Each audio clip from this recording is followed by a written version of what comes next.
Banyak perdebatan mengenai Candi Borobudur, termasuk hipotesa candi dibangun di atas sebuah danau purba yang mengering.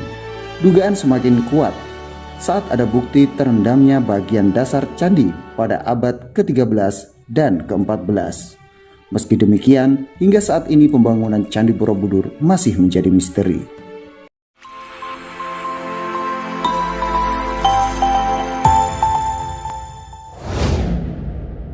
Kondisinya tetap terawat sehingga masih berfungsi sebagai tempat ibadah, terutama saat Waisak. Sayangnya, hingga saat ini masih belum terkuak bagaimana proses terbentuknya Candi Buddha terbesar di dunia ini. Meski demikian, ada beberapa fakta Candi Borobudur yang menarik dan unik yang harus kamu ketahui. Namun sebelum ke pembahasannya, dukung channel ini dengan memberikan like, dan yang baru bergabung silahkan subscribe dahulu. Tulis bukti kehadiran kalian di kolom komentar, dan share pula ke teman-teman kalian. Langsung ke pembahasannya. Yang pertama, Candi Borobudur dibangun antara abad ke-8. Berdasarkan aksara yang tertulis, pembangunan Candi Borobudur diperkirakan dilakukan antara abad ke-8 dan ke-9. Butuh waktu 75-100 tahun untuk bisa menyelesaikan pada masa pemerintahan Raja Samaratungga. Sayangnya, tidak ada bukti konkret mengenai alasan utama Candi Borobudur dibangun. Seiring berkembangnya kerajaan Islam di Jawa, Candi Borobudur mulai ditinggalkan pada abad ke-14.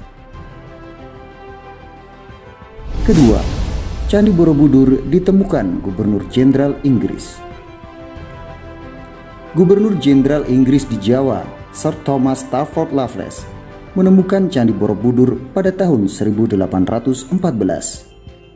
Cerita ini ditulis pada sebuah buku berjudul The History of Java atau Sejarah Pulau Jawa. Atas perintahnya, H.C. Cornelius ditugaskan untuk membersihkan area Candi Borobudur untuk dipelajari. Perlahan tapi pasti, akhirnya banyak pihak yang ingin menyelamatkan situs Candi Borobudur. Yang ketiga, Candi Borobudur terdiri atas 2 juta balok vulkanik.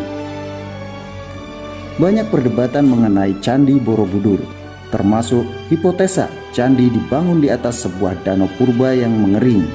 Dugaan semakin kuat saat ada bukti terendamnya bagian dasar candi pada abad ke-13 dan ke-14. Meski demikian, hingga saat ini pembangunan Candi Borobudur masih menjadi misteri. Salah satu yang pasti adalah Candi Borobudur terdiri dari 2 juta balok batu vulkanik yang terpahat dengan baik. Masing-masing balok saling mengunci sehingga candi tetap kokoh sampai sekarang. Fakta keempat, Candi Borobudur sempat mau dibongkar untuk disimpan dalam museum. Di balik kemegahan Candi Borobudur, banyak pemburu artefak tertarik mengoleksinya. Kepala arca menjadi bagian yang paling diminati. Maka dari itu, banyak patung Buddha yang ditemukan tanpa kepala. Parahnya lagi, pemerintah Hindia Belanda juga memberikannya secara sukarela pada tahun 1896. 5 arca Buddha beserta 30 batu dan 30 relief, 2 patung singa, arca penjaga, batu bentuk tangga, dan sebagainya diberikan kepada Raja Thailand, Chulalongkorn. Koleksi tersebut bisa kamu lihat di Museum Nasional Bangkok. Makanya pencurian pada masa itu membuat Kepala Inspektur Artefak Budaya menyarankan Borobudur dibongkar seluruhnya pada tahun 1882. Reliefnya dipindahkan ke museum supaya tidak ada lagi kasus serupa. Bisa dibayangkan kalau keputusan itu terjadi. Untungnya seorang arkeolog yang ditunjuk pemerintah, Dunfeld, menyatakan keputusan tersebut terlalu berlebihan. Fakta kelima, relief di Candi Borobudur bercerita kisah kehidupan Buddha. Total ada sekitar 2.672 pahatan relief yang tersebar di candi berukuran 123 x 123 meter ini. Sebanyak 1460 diantaranya bercerita tentang kisah Buddha. Sisanya sekedar relief dekoratif. Salah satu kisahnya mengenai kelahiran Buddha yang diceritakan pada relief Jalataka dan Awadana. Selain itu, terdapat 504 arca Buddha yang terletak dalam 432 relung dan 72 stupa berlubang. Ada pula 100 talang berbentuk patung ikan berkepala gajah sebagai saluran air. Keenam, Candi Borobudur dibugar 2 kali. Awal kembalinya Candi Borobudur dimulai pada tahun 1885. Kala itu, Ketua Masyarakat Arkeolog di Yogyakarta, Sherman, menemukan kaki tersembunyi. Penemuan tersebut sontak membuat pemerintah Hindia Belanda menjaga kelestarian candi. Ada 3 orang ahli yang ditunjuk untuk meneliti Candi Borobudur. Sejarawan seni Brandes, insinyur sekaligus anggota tentara Belanda, Theodor van Erp dan Van de Kamer. Keterbatasan anggaran membuat pemugaran tidak berjalan sesuai rencana.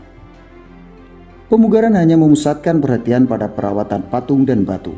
Sebelumnya ada usaha untuk memperbaiki tata letak batu, stupa, dan drainase. Konstruksi catra juga sempat dilakukan, tapi hanya menggunakan sedikit batu asli. Dampaknya catra tidak dapat dipertanggungjawabkan keasliannya, sehingga Van Erp membongkarnya kembali. Bagian tidak sempurna tersebut disimpan di Museum Karma Wibangga Borobudur. Demi menyelamatkan Candi Borobudur, akhirnya pemerintah Indonesia mengajukan pemugaran kepada masyarakat internasional. Rencana tersebut berbuah hasil, sehingga UNESCO tergerak untuk membantu memulihkan Borobudur. Pada tahun 1973, pemugaran Candi Borobudur diresmikan oleh Presiden Republik Indonesia kedua, yakni Bapak Presiden Soeharto. Pemugaran yang menghabiskan dana sekitar 6,9 juta US dollar tersebut selesai pada tahun 1984. Alhasil, UNESCO menetapkan Candi Borobudur sebagai salah satu situs warisan dunia pada tahun 1991. Ketujuh, Borobudur menjadi wisata ziarah bagi umat Buddha. Setelah pemugaran tersebut, Borobudur mulai dijadikan wisata religi bagi umat Buddha. Sehingga saat ini, candi ini juga dijadikan pusat perayaan Waisak di Indonesia yang menarik perhatian wisatawan domestik hingga internasional. 8. Candi Borobudur sempat rusak akibat bom dan bencana alam. Pada tanggal 21 Januari 1985, 9 stupa rusak parah akibat bom. Serangan tersebut dikepalai oleh seorang beraliran ekstrim, yakni Hussein Ali Al-Habsyi. Dia menerima hukum penjara seumur hidup atas perbuatannya. Lalu ada pula gempa berkekuatan 6,2 skala Richter di Jawa Tengah. Kejadian naas tersebut mengakibatkan banyak korban jiwa dan kerusakan ringan di Candi Borobudur.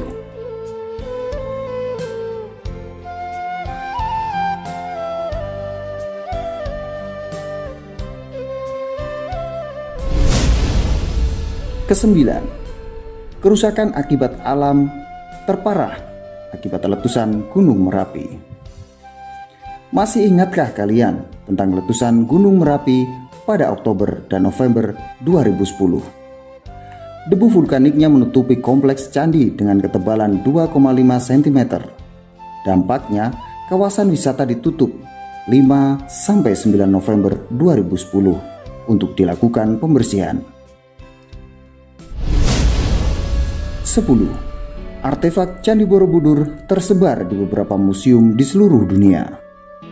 Seperti yang disinggung di atas, artefak arkeologi Borobudur telah tersebar akibat pencurian. Di Indonesia ada 2 museum untuk melihat koleksi aslinya, yakni Museum Karma Wibangga dalam Kompleks Borobudur dan Museum Nasional Indonesia di Jakarta. Museum internasional yang menyimpan koleksi Borobudur berada di Tropenmuseum Amsterdam, British Museum di London, dan Museum Nasional Bangkok di Thailand. Selain itu, ada pula museum yang menyimpan koleksi replikanya. Di antaranya adalah Museum Louvre di Prancis, Museum Negara Malaysia di Kuala Lumpur, dan Museum Agama Dunia di Taipei. Nah, itulah tadi 10 fakta menarik tentang Candi Borobudur yang harus kita ketahui. Kamu sendiri sudah pernah ke Candi Borobudur atau belum? Sampai ketemu di pembahasan tentang Candi Borobudur selanjutnya. Salam budaya, saya Pak A, sampai ketemu. Ciao.